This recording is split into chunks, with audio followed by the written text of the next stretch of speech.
We made it. Was there anything that stuck out to you from that video?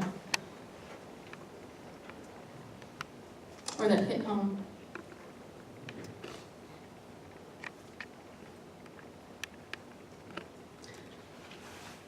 For me, when I was thinking about this video and this scripture passage, it really made me think about the story of St. John's.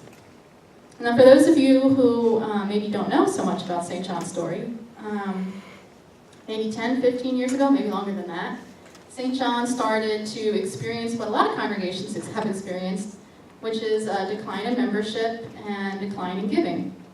And as a natural kind of response to that, many churches responded in this way.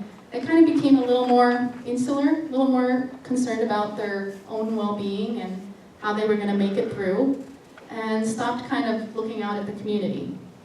And then 3, 4, 5 years ago, that all changed.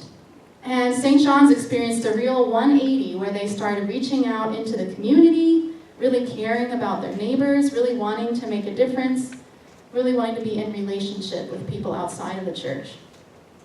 And that was really kind of exciting and invigorating. It created this energy where people realized that they could make an impact still, even though they weren't who they used to be. There weren't the same members, there weren't the same numbers as there was at one time.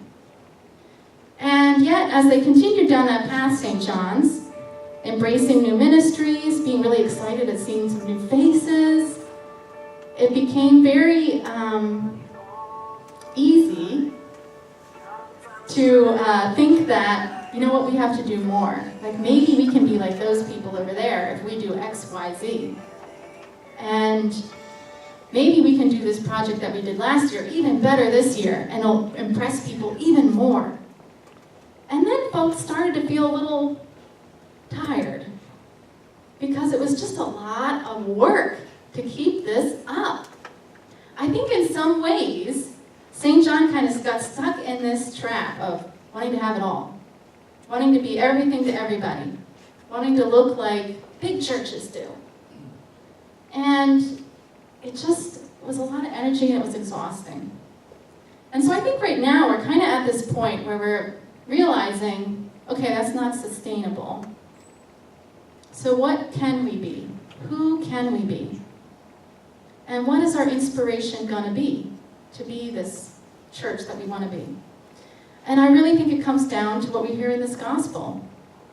If we want to live into Christ's generosity as a community, as a church, we really need to start at the place of having first received that grace and that forgiveness from God.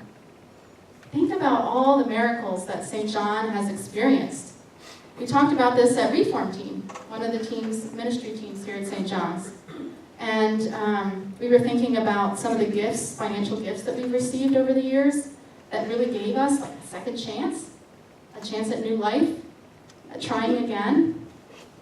And we thought about some of the folks who have joined in the past couple of years who really have gave us new energy and new ideas, and in some ways also gave us some new life. And I really think that if we want to continue to discover what we can do, we want to start from this place of having received a second chance and having received new life and wanting others to experience that. We want that to be our inspiration. Not measuring ourselves against what happened in the past, not measuring ourselves against what we see other congregations doing, but measuring ourselves by realizing that we're all in the same position of having first received from Christ.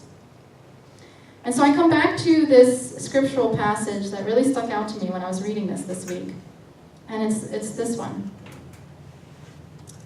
Paul says, when the commitment is clear, you do what you can, not what you can't. When the commitment is clear, when you got your goals set, you do what you can, not what you can't. The heart regulates the hands. Amen.